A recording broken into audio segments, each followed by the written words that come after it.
Students हमने अपनी last video में जो टॉपिक कंप्लीट कर लिया था वो था ARTs, that is assisted reproductive technologies, जिसमें कि हमने इन विट्रो फर्टिलाइजेशन और इन विवो फर्टिलाइजेशन दोनों की टेक्निक्स कंप्लीट कर ली थी। और अब हम आज पढ़ेंगे एक new topic that is STDs, known as sexually transmitted diseases, right.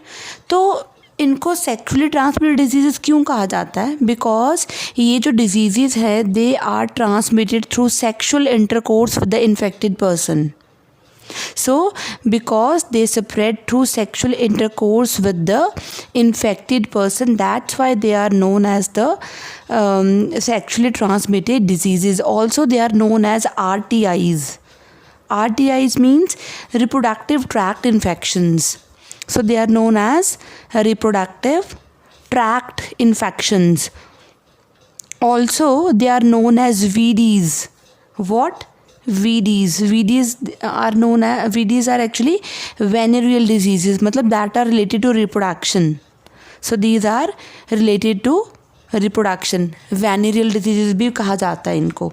तो बहुत सारे डिजीजेज हम पढ़ेंगे, जैसे कि जेनिटल वॉर्ट्स पढ़ेंगे, एड्स के बारे में, हेपेटाइटिस बी के बारे में, जेनिटल हर्पिस के बारे में, साइफिलिस के बारे में, गोनोरिया के बारे में, क्लमाइडियासिस के बारे में, राइट, प्यूबिक लाइस आर्थ्रोपोड द्वारा जो डिजीज़ होती हैं। So many disease will discuss in this. लेकिन इनमें से जो कुछ इन्फेक्शंस हैं, जैसे कि अगर मैं बात करूं HIV की, राइट, और मैं बात करूं हेपेटाइटिस बी की, राइट। बेटा ये जो दोनों हैं ये कैसे फैलती हैं बेसिकली? पहले तो इन दोनों की बात, मैं फैलने की बात तो मैं सबकी ही करूँगी, इन दोनों की बात मैं इसलिए बोलूँ कि इनका ट्रीटमेंट बहुत मुश्किल से होता है। HIV का तो कोई परमानेंट क्योर ही नहीं है, राइट। तो हम बात करेंगे पहले अभी सभी STDs के मोड ऑफ ट्रांसमिशन की, कि ये कैसे फैलते हैं, मोड ऑफ ट्रांसमिशन, कि इनका वे क्या है फैलने का, राइट। तो अब मैं बात करूँगी कि नॉर्मली ये कैसे कैसे फैलती हैं।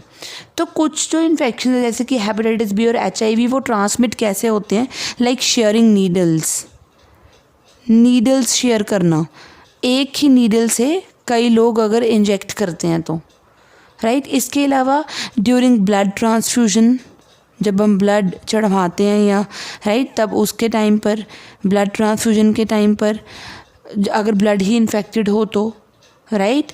इसके अलावा जो सर्जिकल इंस्ट्रूमेंट्स होते हैं उनकी हेल्प से, राइट, सर्जिकल इंस्ट्रूमेंट्स की हेल्प से, ऑब्वियसली सेक्सुअल इंटरकोर्स की हेल्प से तो होना ही है, और even from mother to foetus, so infected mother to foetus, right. तो ये जो HIV का वायरस होता है वो प्लेसेंटा भी क्रॉस कर सकता है।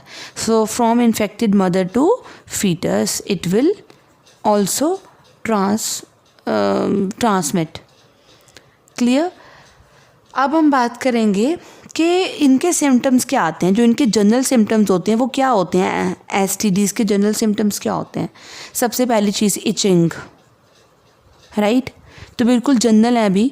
अच्छा, उसके बाद fluid discharge, it may be possible, okay. Lymph nodes swell हो जाएंगी। तो बेटा जो लिम्फ नोड्स होती हैं वो हमारी बहुत ज़्यादा कॉन्सेंट्रेट होती हैं near the genital organs, under the armpit से काफ़ी प्रेजेंट होती हैं। तो लिम्फ नोड्स स्वेल हो सकती हैं, स्वेलिंग जो है वो हो सकती है। So swelling of lymph nodes, right. और ये क्या होता है, कई बार बेटा इनके सिम्टम्स ज़्यादा आते नहीं हैं। मेनली जो इन्फेक्टेड फीमेल्स होती हैं ना वो एसिम्प्टोमेटिक होती हैं, सिम्टम्स ही नहीं आते, क्योंकि ये हल्के थोड़े बहुत सिम्टम्स तो normally itching, fluid discharge, swelling, ये तो थोड़े थोड़े सिम्टम्स हैं, तो ऐसा लगता नहीं है कि इतनी कोई सीरियस वाली बात होती है। लेकिन बेटा ये जो सिम्टम्स है ना, ये अर्ली स्टेजेस ऑफ इन्फेक्शन में ये पता ही नहीं होता कि ये एक तरह से STD है, राइट। तो इनके टाइमली डिटेक्शन और इनका प्रॉपर ट्रीटमेंट बहुत ज़रूरी है। और ये अगर डायग्नोस हो गई तो इनका ट्रीटमेंट बहुत इजीली हो भी जाता है और ये क्योर भी हो जाती है परमानेंटली, राइट।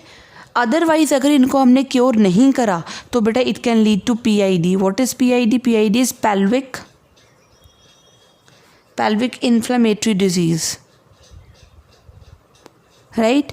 और इसके अलावा क्या हो सकता है, स्टिल बर्थ, मतलब बेबी मरा हुआ पैदा होएगा, स्टिल बर्थ बोलते हैं उसको, राइट। या क्या हो सकता है, एक्टोपिक प्रेगनेंसी। वो कब होगा ये सारी चीज़ें, अगर ये एसटीडीज़ को प्रॉपरली क्योर नहीं करा गया, उसका ट्रीटमेंट नहीं करा गया तो। क्लियर। इसके अलावा it may lead to the infertility and even the cancer of the reproductive tract. So it can even lead to the cancer of reproductive tract. Clear. तो ये थी हमारे पास कुछ सिम्टम्स, जैसे फ्लूइड डिस्चार्ज होना। अगर प्रॉपरली ट्रीट नहीं करा जाता, टाइमली डिटेक्शन नहीं होती, तो फिर कॉम्प्लिकेशंस बढ़ सकती हैं, जैसे कि मैंने अभी आपको कॉम्प्लिकेशंस बताई हैं, राइट। तो अब हम बात करेंगे क्योर ऑफ एसटीडीज़। देखते हैं एसटीडीज़ का क्योर कैसे होता है। बेटा वैसे अगर मैंने पहले भी बताया था, अगर इनका अर्ली डिटेक्शन हो जाए तो वेरी इजी, इनका क्योर सब प्रिवेंशन सब हो सकता है, राइट। लेकिन HIV को छोड़कर, इवन हेपेटाइटिस B को छोड़कर और जेनिटल हर्पिस, इन तीनों को छोड़कर बाकी सारी की सारी जो एसटीडीज़ होती हैं ना, वो प्रॉपरली क्योर हो जाती हैं, पूरी तरह से कंप्लीटली क्योर हो जाती है। लेकिन एक कंडीशन है कि वो डिटेक्ट बहुत अर्ली हो जानी चाहिए और उसका ट्रीटमेंट प्रॉपरली चलना चाहिए। तो अगर इनका पता पहले चल भी गया तो भी ये प्रॉपरली क्योर नहीं होती हैं, राइट। तो एसटीडीज़ का क्योर की बात से पहले हम किसकी बात करेंगे, इसके प्रिवेंशन की, कैसे बचा जाए इनसे, प्रिवेंशन फ्रॉम एसटीडीज़।